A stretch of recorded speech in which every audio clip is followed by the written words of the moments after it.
This is Fowl Players Radio, your podcast for arts, entertainment, and pop culture. Welcome. My name is Michael Spedden, your host. Every episode features fun, fascinating stories about people in the performing arts, actors, authors, dancers, writers, musicians, athletes, you name it. Folks who are center stage, backstage, on camera, or behind the scenes. Sit back and listen. Let's have some fun. Fowl Players Radio is a proud production of the Fowl Players Group and the official podcast of the Fowl Players of Perryville. Hey, you guys, this is Gina Shock, drummer of the Go-Go's. Snowman here. Hey, Mary Jo Peel here. Hi, this is Kathy Ladman. Hi, this is Jay Nedry from the Road Ducks. This is A.D. Adams, and you are tuned in to Fowl Players Radio with your host, Michael Spedden. And welcome back to Fowl Players Radio. Tonight's guest is Lilakk from Savannah, Georgia. Callie, Kirk, and Zakk joined us tonight to talk about their upcoming new EP, their recent show at the Whiskey in LA, their very interesting band vehicles, and so much more. They've been guests on the show before, and they're always a pleasure to talk to, and I think you'll enjoy this interview with this exciting up-and-coming Savannah, Georgia band. Their YouTube channel and their Facebook links can be found in the show notes, and you can get information on their music and their merchandise and everything else right there. If you are interested in professional comedic entertainment in your venue, fundraiser, or any other event, please consider a murder mystery from the Fowl Players of Perryville. For bookings and other information, please call us at 443-600-0446. Email foulplayersperryville@yahoo.com, and our website is foulplayersofperryville.com. Don't miss the Back of the Rack, the Michael Spedden Show on 97underground.com, Baltimore's pure rock worldwide. We feature songs you forgot you liked, current and classic local rock, hard rock and metal classics that never die. Tune in every Tuesday at 4 p.m. Eastern. Listen on your computer or download the app so you can listen everywhere you go.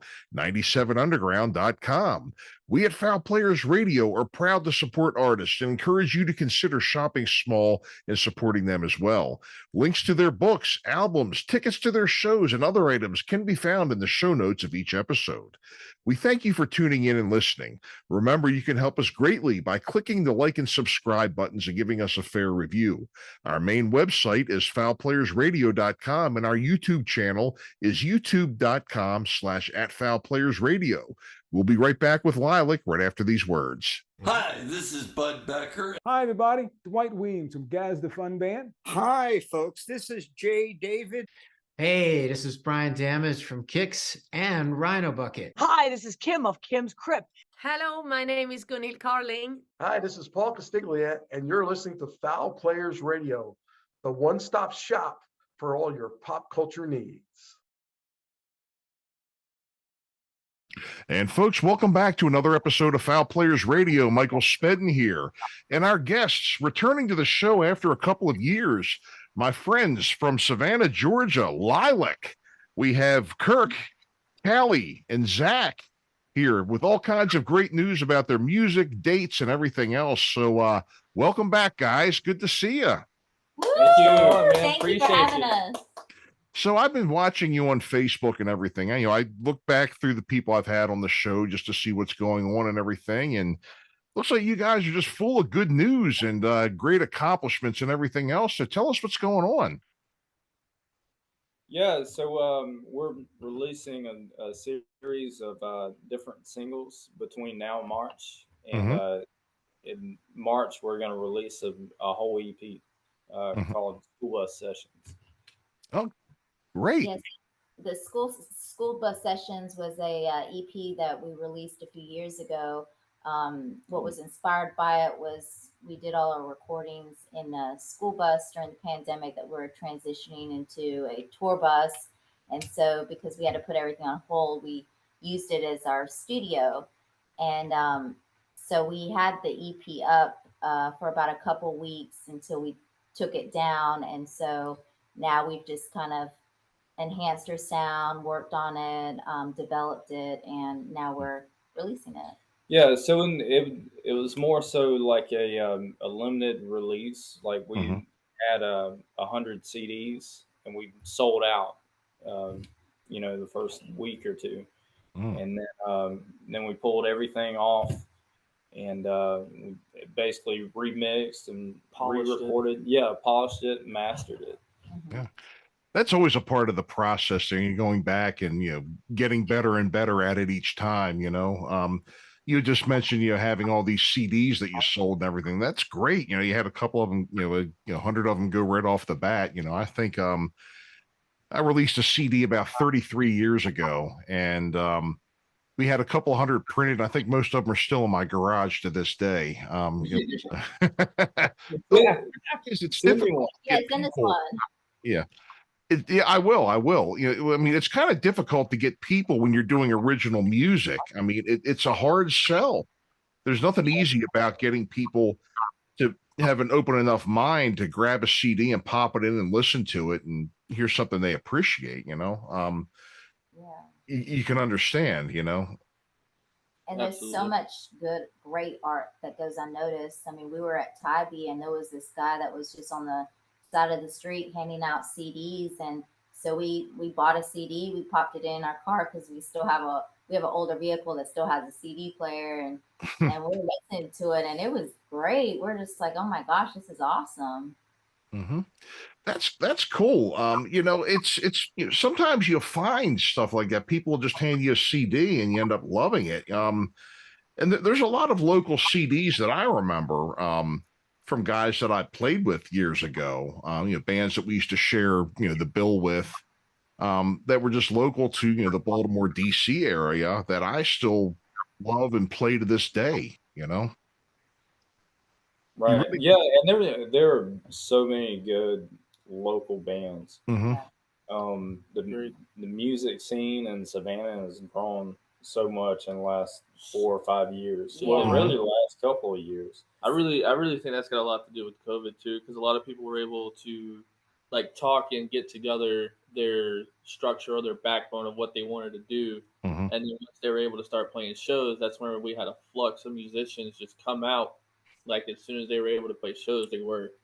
Yeah, and I think live music was kind of taken for granted before COVID. And then after COVID, a lot more people have appreciation for live music now. Yeah. I think people are glad to get out, and I think a lot of people had that time to go back to the drawing board, kind of reinvent themselves, write new material. I mean, because if you think about it, we had a good year and a half, 2 years of nothing but time. Yeah. For sure. And when you have nothing but time and you're creative, lots of things come out of it. I mean, I know I accomplished a lot of things myself, as far as my acting and my murder mysteries and things that I do, and a lot of other people are saying the same things. They wrote a boatload of songs, got a lot of stuff recorded, in a home studio. That's interesting that you're talking about this school bus that you had, to kind of cut back to that for a second. You recorded in there, huh? You were able to get it so you can get a good sound out of that's interesting. How did you do that? Yeah, so we I don't know if you remember the stimulus checks that came out during COVID. Mm-hmm. But instead of stimulating, buying food and stuff like groceries, we stimulated by buying studio equipment. Yeah. So we bought studio equipment, and then we, the bus, we had taken out the seats and all that stuff, and so we had plenty of room. So I just set everything up and ran an extension cord from the house into the bus. Mm-hmm. And anyway, we just set a goal that we were going to release something, record and release. Mm-hmm. Yeah, and we did. And I remember being in that bus and late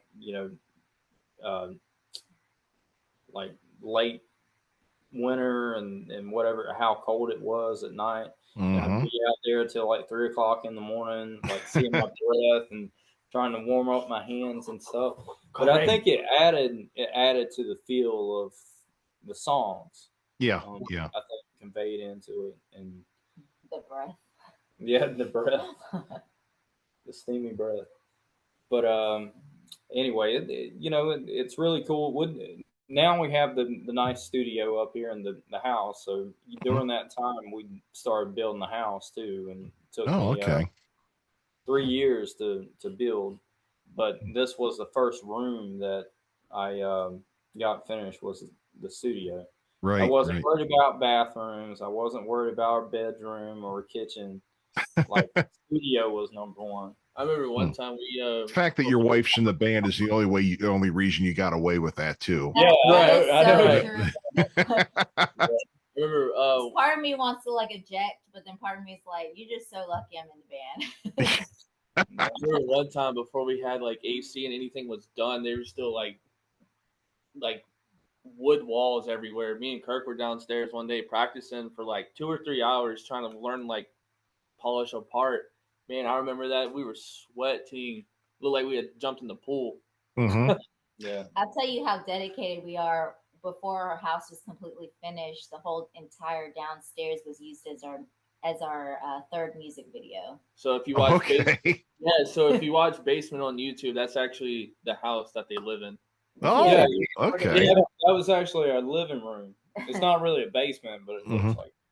Well, we decorated it. We put black trash bags on it. It wasn't like finished or anything, so it really did look like a basement. Yeah, it was like studded walls and stuff like that. So there's no drywall or anything like that up yet. Who filmed and produced your videos? So the prep rally and Basement, we used a local fellow artist who's in Ember City. His name is Ryan Taito, I think is how you pronounce his last name. Does really great work. And then for Rain, we used somebody named Aaron Berkshire, who's now actually does pictures for the NFL for the Jaguars. Yeah. Oh, okay. He did great work as well. So yeah, he's a really good videographer and photographer. That's great that you were able to find somebody of that caliber. I mean, because everything looks good. I mean, you've definitely got some pro quality. I mean, your videos and your recordings and everything are just very well done. And it's good to network and find people that have these resources. Especially the way things were a couple of years ago. I mean, we were all it was almost like a post-Armageddon world here, and we're kind of like, coming back from the ruins and everything. And we're just mainly really thankful we were able to connect to those people because they've supported us. They've been nothing but great people towards us. Nothing but love to all of them. So yeah, we're super appreciative. And, we're like a lot of musicians, we're struggling musicians. So we're just thankful that we're able to connect with people that support our art as well as we support their art. And we're able to, kind of cross advertise that way. And that's what I love about the music scene and, art and all those different things. They all kind of tie in. So like in Savannah, the music scene, so there's a lot of local artists that people use for the band art, or like photographers that bands use, and everybody kind of cross pollinates and helps each other out, and it's really cool because it wasn't like that pre-COVID. It's a new thing, and it feels really good too. Plus, you have SCAD, which is like a very famous school here in Savannah, art school, and you got people traveling all the way from other countries just to go to school there. And we actually have a lot of people from China that come over because they have a campus over there as well. I think it's like a foreign exchange student program that they do. Yeah. Which is really cool because a lot of people are super nice, so. Well, good. It never hurts to network, and you'll be surprised when you get out there and start networking and talking to people, the kinds of people that you'll find and run into that have common interests and talents and skills that can kind of interact with your own, and you can really end up collaborating and making great things. And I think that's just one good thing that came out of the pandemic. People, a lot of creative brains were locked up, and that's not something that lasts. They definitely don't lie dormant. Well, maybe a few do, but yeah. And then if you ever notice out of hard times or, you know, strange things that happen like the pandemic, good art and good music always comes out of, you know, hard times. And that, I mean, look at, say, Seattle or Detroit or, you know, LA. They all had their music renaissance times. They all came out of something which happened, you know, a few years before, and then everybody, you know, they had like this group mentality where everything was like vibing right, and you know, it's really cool. It's really cool, and I like it. I think Savannah is doing that now.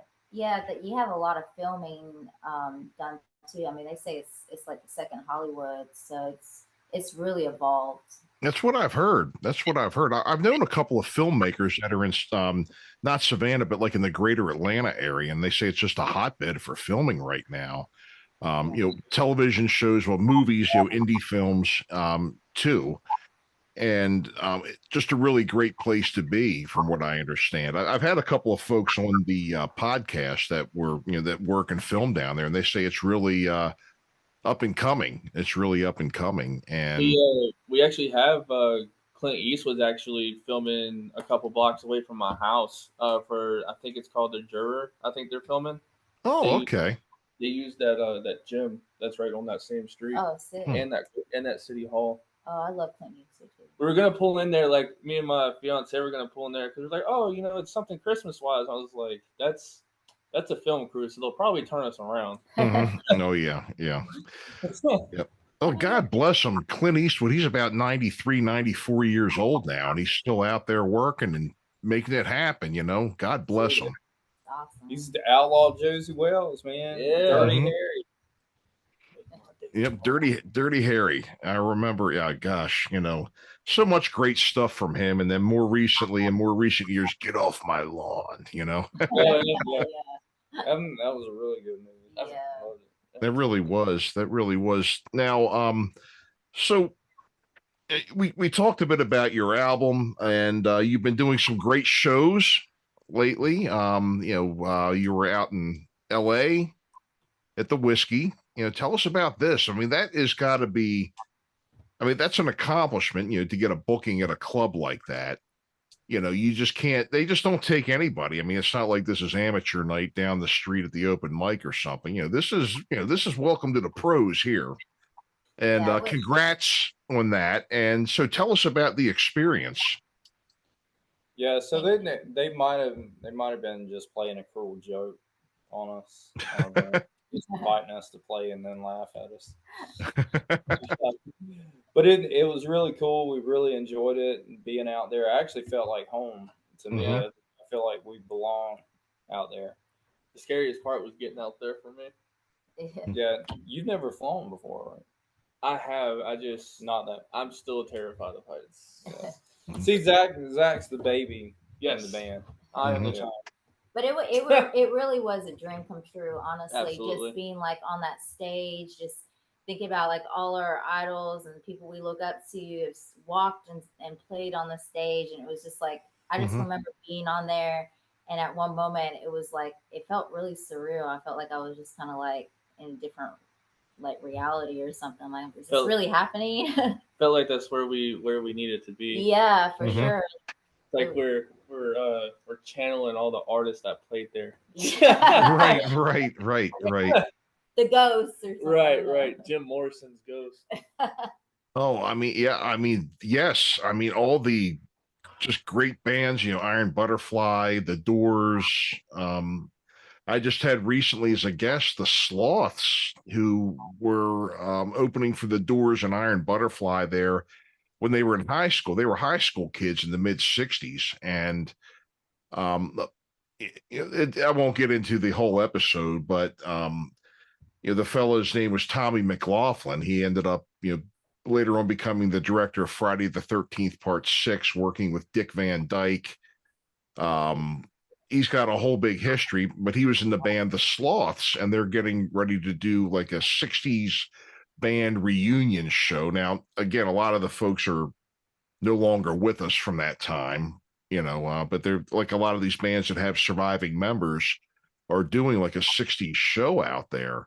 And if you just think about all those legendary people that everything that those walls have seen in the past 60 some years, it's just amazing, It really is. Well, congrats on having an opportunity to be a part of that. I mean, that's just has to be something you're never going to forget. And I saw your picture of the marquee outside with your name on it. That had to be great, huh?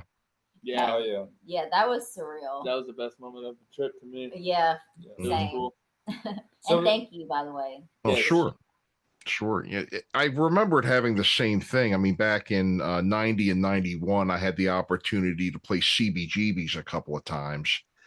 And when you look in the music magazines, because they had, back in those days, no Facebook, of course, you had the music periodicals that came out about once a month and had all the listings for the bands and the clubs and articles and albums. And saw a couple of, I have them still, the ad that actually came out with my band on it under CBGB's, the date and our name. And God, it's 33, 34 years ago almost now, but it's an experience. I mean, because I kind of went through the same thing. I walked in and I was like, wow, it was just like walking through these doors, getting up on stage, almost falling through with some of my favorite, because the stage was there was a problem there because there was like drummers were falling backwards off the stage, and there were just some parts of the stage where they were just dips. You walk in the wrong spot, it just goes and but it was just such an experience and an honor to have done that. Something that is just you can never take away from, something you wish you could live time and time again, but again, congratulations on that. Well deserved, and let's do it again, huh? Yeah, we got invited back, so we're definitely gonna go. Oh, great for you. That's really that's good news. I'm glad to hear that. It's well deserved, again, with the quality of your material and everything. You've been working hard. You deserve it. You definitely deserve it. Talking a bit more about your school buses, you've had some adventures with those, with this being your tour bus. And I think I've told you before, I've had some pretty hairy stories with some band vehicles over the years. And so you got these for a deal. So tell us a little bit about that. All right. Yeah, so I'll let Zach tell the story. I love about the band story. The band. So I gotta make sure I get it right though. So whenever they got hit up from a different band, from a local band called Solomon's Ghost, right? And they were, is that right? Okay. That's right. They were selling. I wasn't around at this time. I wasn't even in the picture yet. But we actually lured you in with the band van. That's true. I said we even have a band van. And I sent him a picture. It's like, oh, okay, I'll be up there tomorrow. They were selling the van, and Kirk went up there to get it. And they told him that he could just take it. And Kirk was like, well, I don't feel right just taking it. Let me give you something for it. And he ended up giving him, what was it? It was $1 and quarters and some pocket lint, right? Yeah. So I reached in my pocket. I was like, man, I have to give you something. He was like, okay. And I reached in my pocket and I had 4 quarters and literally some lint. I blew the lint off. And then I gave him the 4 quarters. And this guy, he was pretty high or whatever. He's like, oh, I appreciate it, man. Thank you. Like giving him the $1 or whatever, the 4 quarters. And he needed a water pump. Yeah, and we just put a water pump and a radiator on it, and then the radiator blew, and then we put the block seal.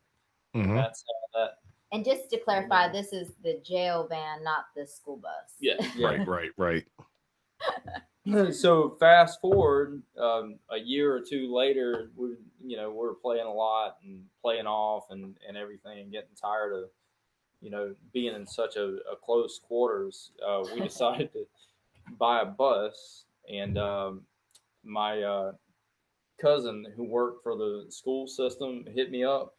It's like, hey, Kirk, we have a few buses for sale. Like they want 5,000 for it, but offer them 1,000, they'll take it. And anyway, so I went up there, and then I looked, and then like there was one bus in particular that was just shining at me, and I looked on the side. It had the Panda on it, so it's 168, the Panda, and that was my bus in high school. Is that so right? I had to buy that one. Was it a long one or a short one? No, I'm just kidding. But well, the original one was short, but then I graduated. Oh, okay. Yeah, but yeah, and it's a full size bus, so you know I paid cash for it. I'm trying to remember, did you drop me off there or my Uncle Skip? I think my Uncle Skip dropped me off there, but I don't have a CDL license. Oh. And to drive a bus that big, you have to have a CDL license. Yeah. But I've never driven a bus before in my life. Unless you convert it to an RV. Yeah. So we found loopholes for all that. But anyway, so I pull out of the BOE, and I get on the road, and I get on the main highway, and then I look behind me, and the Scriven County Sheriff is right behind me. Oh boy.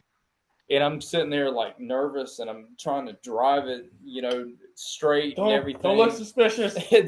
Trying not to look suspicious. I go out towards my house, and it's like probably, I don't know, 15 miles from town. And he's behind me the whole way. And I'm sitting there. I go to cut the blinker on, and I mash the wrong button, and all the flashing lights go on, like the stop signals go on.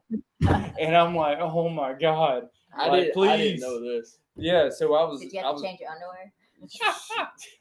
So I was praying about that, and I was like, Jesus, please Stop sign hanging out and everything. But then I got to my road, and I turned, and he kept going straight. And he didn't follow me.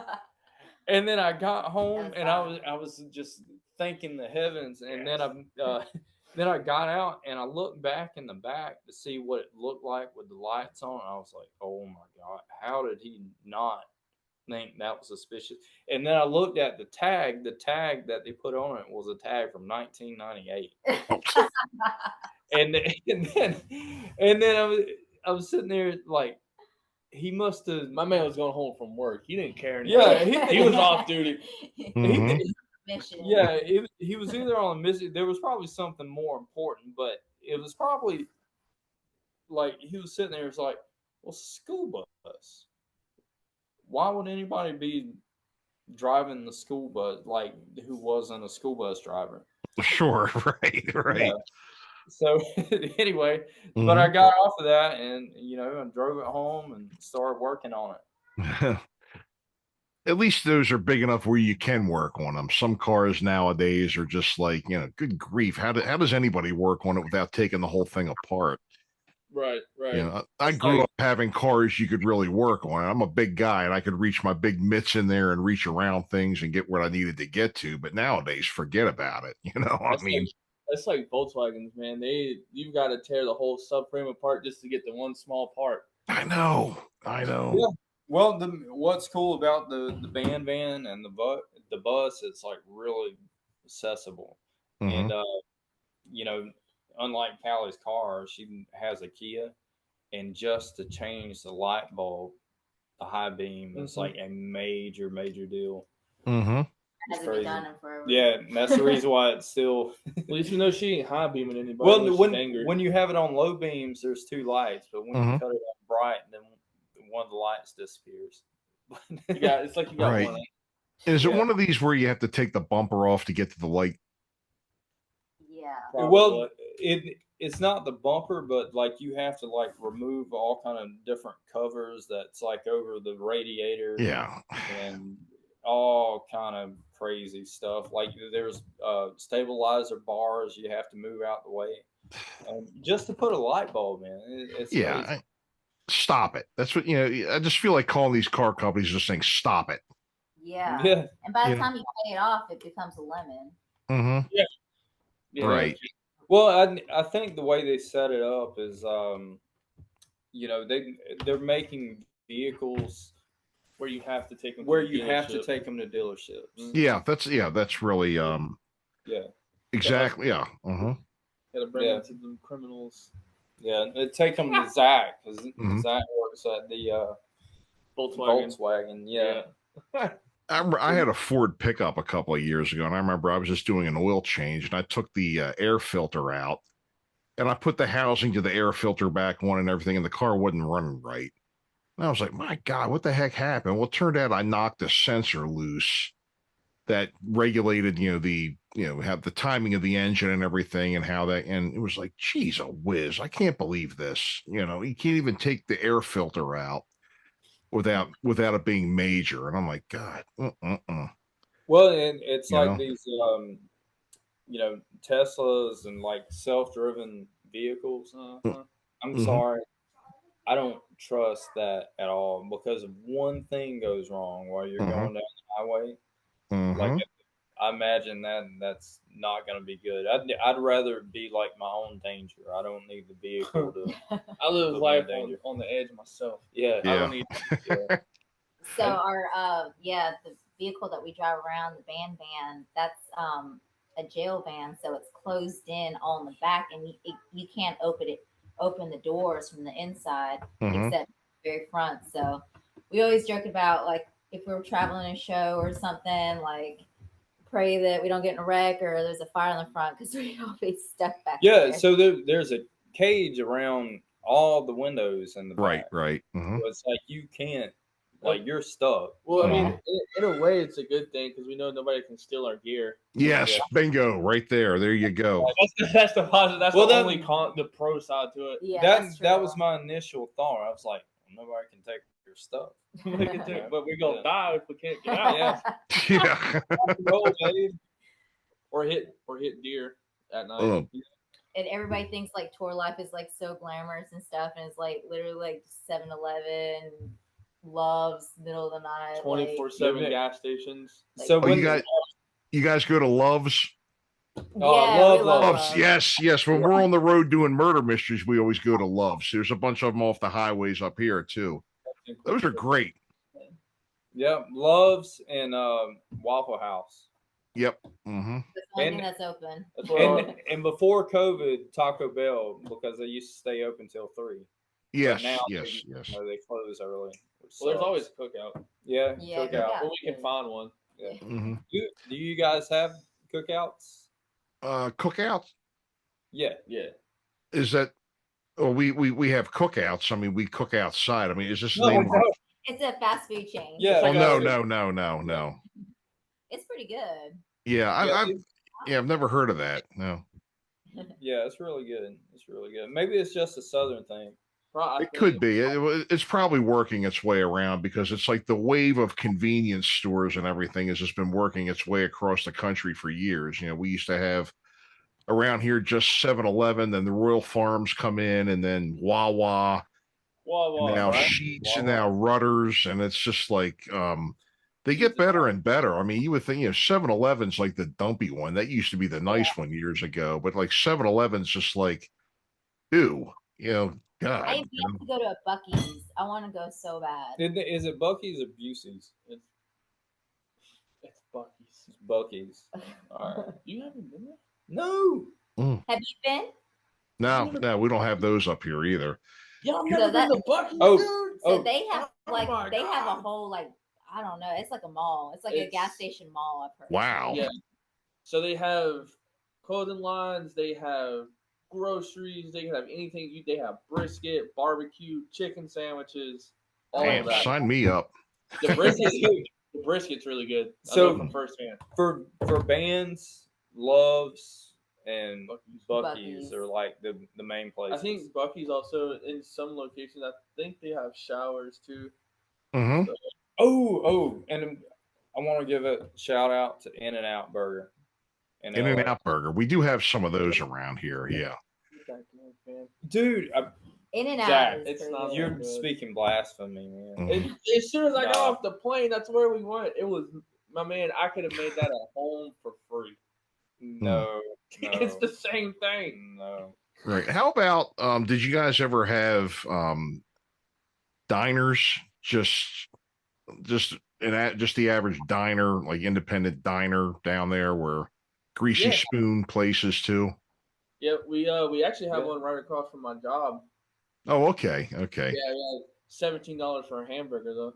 Oh, yeah. We used to have those a lot. That's where we would always go after shows years ago, was to a diner if we made enough money to buy food, That was another problem too with doing original music, and I'm sure I don't have to tell you. It's like, you play, you do well, then all of a sudden the club owner makes it sound like he lives in some third world impoverished nation when it comes time to pay you. Yeah, while he has a stack of cash, you just saw him put it in his back pocket. I know we just traveled 1,200 miles, but here's $5. Yeah, yeah. $5. And Right. Here you have trouble getting a bar tab now. Mm-hmm. Like, Well, the thing is too, and what I'm seeing a lot more of is because it's so hard to survive on music sales. I mean, people are selling their merch. It's the T-shirts and the tchotchkes and the swag and everything else where you're making your money out there. I mean, it's so hard to get paid, for an actual show, and to get any kind of money out of streaming or anything like that. That was the whole big thing about the Hollywood strike and everything, about the actors not getting anything out of streaming. And I'm like, hey, join the club, guys. I mean, it's been like that for music forever. What do they have to play your song a million times? You get a quarter for it or something. We got our first penny. Yeah, so it's like 0.0005 or something of a penny. And, it really sucks because we, certain music videos and different things like that have tens of thousands or 100,000 views or whatever, and we got $50. Yeah. If that. Yeah, if that. Now, are you guys? Now, let me ask you this here. I mean, you've got you're playing a lot. Savannah's home, playing a lot around there. I guess a good bit of clubs in that area.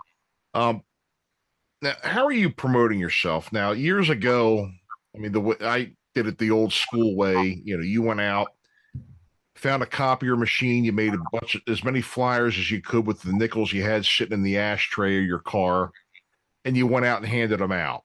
You were out there, and you better have been there doing it if you wanted to play. That club owner had better have seen you out there. We did that for whiskey. We made like 50 to 100 flyers for the whiskey show. We did something similar to that, which are these. Yeah. Very nice. But other than that, we do a lot of sharing from our personal, like Facebook, not right. From our band accounts. We'll share them on Facebook, Instagram. We just constantly do that at least once a day or twice a day, depending on where we are as far as like views. We'll also add sometimes like our newest singles. That way, if people like them, they know where to go, like that sort of thing. We're trying to bump up our TikTok because I know that has a lot of potential to be engaged to a lot of viewers. But trying to do billboards too. It's hard, as artists, because it's like you want to focus on the creative side, but then there's the business side that you have to do because you got to constantly be promoting yourself and your band, and it is like a business, No, it is. It definitely is. See yourself as a product. I wish we made enough money that we could hire people who could deal with all the business aspects of it. And all we have to do is just play and write music. But we've gone pretty far and done pretty well for being a DIY band. I think we don't have a manager, we don't have a booking agent. We pretty much do everything ourselves. So we'll continue to do that as far as it will take us. Right. In getting back to the promotion part of it and everything, it was there's so many more ways to get your name out there and everything nowadays without going out in person. But that was how we had to do it back in the 80s and 90s. You had better have been out there. If you wanted a show, you better be out there promoting it and giving out flyers and shaking hands and giving out cassettes and buying beers and trying to schmooze people to get them in, and flyers were all over the place, all over the walls of every club. And there's a couple of bands that pissed us off. So we went out to the club one night and we had black magic markers. We took their flyers down and drew afros on everybody and put them back up. They didn't like that too much. That was a match of wits and immaturity right there is what that was. But right. Well, I think even in modern times, you can you go out and do stuff like that, like old school, because people aren't doing that anymore. No. So it's like when you hand out flyers and when you do stuff like that, it's something new now. Because right. Don't do that. They're like, oh, there's no use to do that. It's the same thing with the CDs and like selling records and stuff like that. Well, everybody got away from that. Everybody was doing the streaming thing, and now it's like there's a surge of people selling vinyls at shows and records on CDs and tapes and stuff, and people are buying it. Oh yeah. The thing that I loved, growing up was getting a CD and looking through the lyrics and all the bio and everything about the band. It was having that physical copy in my hand and just consuming all of it. I miss that. And yeah, I know what you mean. When I was young, buying an album was an experience too, especially if you got a double album and there were liner notes and things like that, even things on the jacket of the record itself, like lyrics and facts about the bands and thank yous and like the liner CDs, notes. The CDs you would buy that would have like the posters on the inside. Yeah, that would be the album covers themselves. Cool. I would love to do something like that. Yeah, absolutely. So great. Well, guys, it was great of you to come and come back on the show and everything. I'm glad to see that you're doing well. I mean, I enjoyed what I heard from you years ago, and I had you on the show then. I'm glad that to have you back now, and very happy to see about the whiskey show and about the album coming out and everything. And like I said, don't be strangers here. Definitely don't be strangers. And so at this point, I'd like to give you a chance just to shamelessly plug away at everything that you've got out there, where to find your merch, your shows, your everything. Go, have at it. You want me to do it? Okay. All right. So you can find our music almost any streaming platform that you possibly can. Spotify, Apple Music, YouTube, anything like that. We do also have a Pandora station if you still use Pandora, because I know a lot of people don't. We have Instagram, Lilakk_band, LILAKK_band. You can also find us on Facebook as well, Lilakk, once again, LILAKK. We will have merch coming up soon. We're trying to get all the bugs tweaked out on that to make sure that we can have our people across the nation that want to buy anything, we can get that out to them at lilakk.com. You can find it on there. If not on there, we will have it posted on our Facebook page as well. So if you just want to stay updated with that, that would be great. But we also have a big show coming up February 15th with Smile Empty Soul. A lot of great bands. It's going to be a great time. So if you're in the area, come out and hang out and say hello. Get some merch up front and personal. We'll sign it for you if you'd like. And then we have our EP release coming in March of next year as well. The date is yet to be announced. So if you're plugged in on our Facebook or Instagram, you'll find it there as well. What's our TikTok? I always forget the TikTok. TikTok is the same Lilakk band. Okay. As well, Oh yeah, and on the website, if you want to, you can buy our music directly from us on the website. Yes. Cut out the middleman. There you go. Well, great. And, thank you so much for having us on the show. Oh, absolutely. Like I said, I enjoyed you before, and I enjoyed seeing that you're still at it and doing great things now. So, folks, you heard him here. This is Lilakk, Lilakk.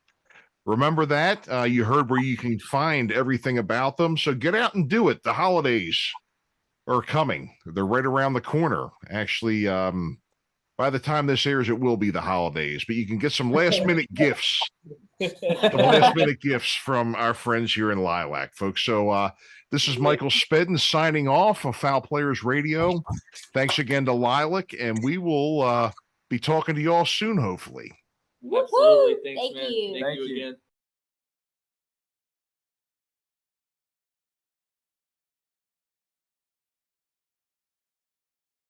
Hey, folks, and again, thank you for tuning in tonight to listen to Lilakk from Savannah, Georgia, a great band and just super people. I really enjoy talking with them and working with them here.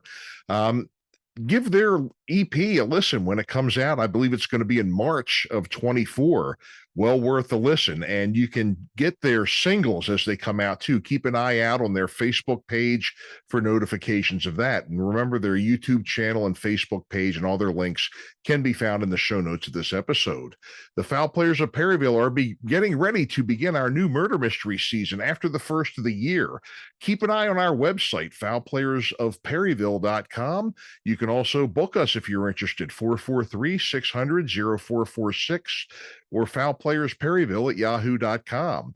The Back of the Rack, the Michael Spedden Show on 97underground.com, Baltimore's Pure Rock Worldwide, Tuesdays at 4 p.m. We feature songs you forgot you liked, current and local classic rock, hard rock, metal classics that never die. You can listen on your computer or download the app so you can listen everywhere you go. And we at Fowl Players Radio are proud to support artists and encourage you to consider shopping small and supporting them as well.